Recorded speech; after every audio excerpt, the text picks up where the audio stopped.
Welcome to Let's Talk Special Economic Zones, raising awareness of the impact of SEZs on people, planet, profits, and governance with Ainsley Brown.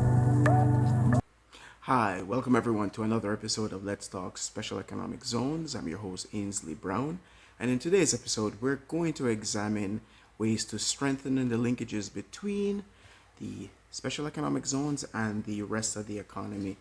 Modern zones, in particular, depend on this for their success, for their overall economic success. In the past, zones were largely or primarily based on what we call the enclave model, meaning they were isolated and pretty much or largely drew labor from the domestic economy and were designed for largely mass employment. Now, this does not mean that employment isn't a significant area of focus for zones. It definitely is. But modern zones, are looking at or are programmed to have much wider economic impact than simply employment. It looks at development and infrastructure and a whole host of other things.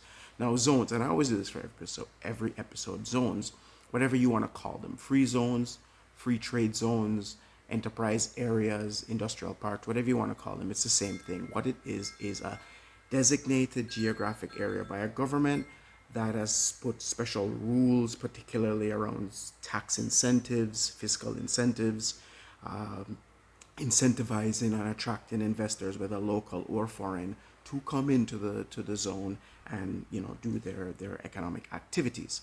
Now, we're going to focus on three particular ways that the linkages between the two can be strengthened. And the first one is capacity building or capabilities, particularly in standards and workforce development.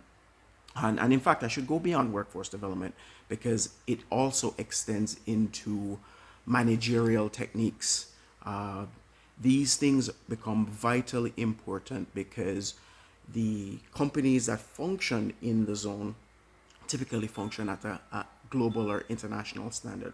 And by facilitating or allowing or programming local companies to actually function at that level, you're actually raising the bar collectively for firms in the local economy. And there's knock-on effects of that because those firms that are providing goods and services to zones wouldn't just be providing it for them, they would also be providing it for the local economy and perhaps even exporting.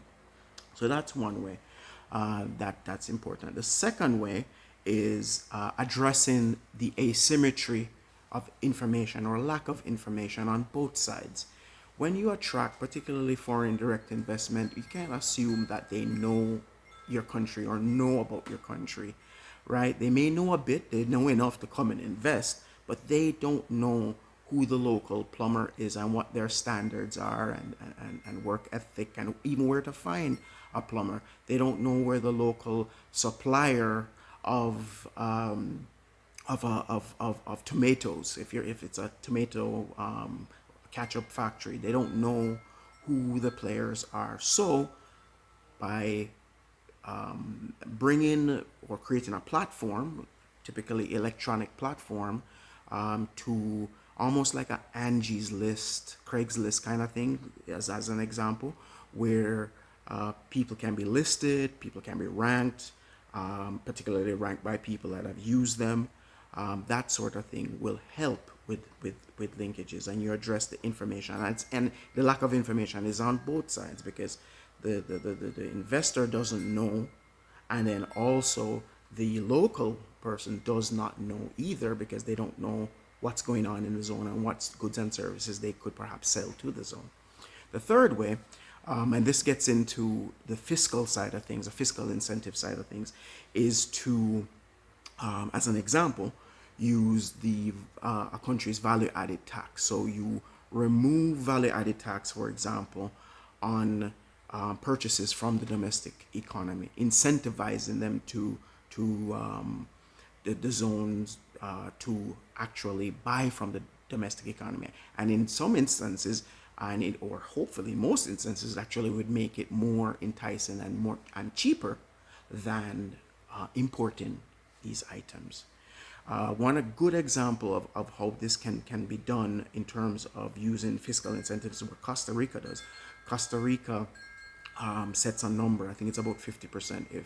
If whatever a domestic company produces, if it sells 50% of it to the zone, they get the zone incentives as well, further incentivizing sales, and it counts as an export. And in addition to that, we spoke about capacity building and standards and all that. So people would be raising their standards, which would have an overall economic, positive economic impact on the economy, which is what zones are there for.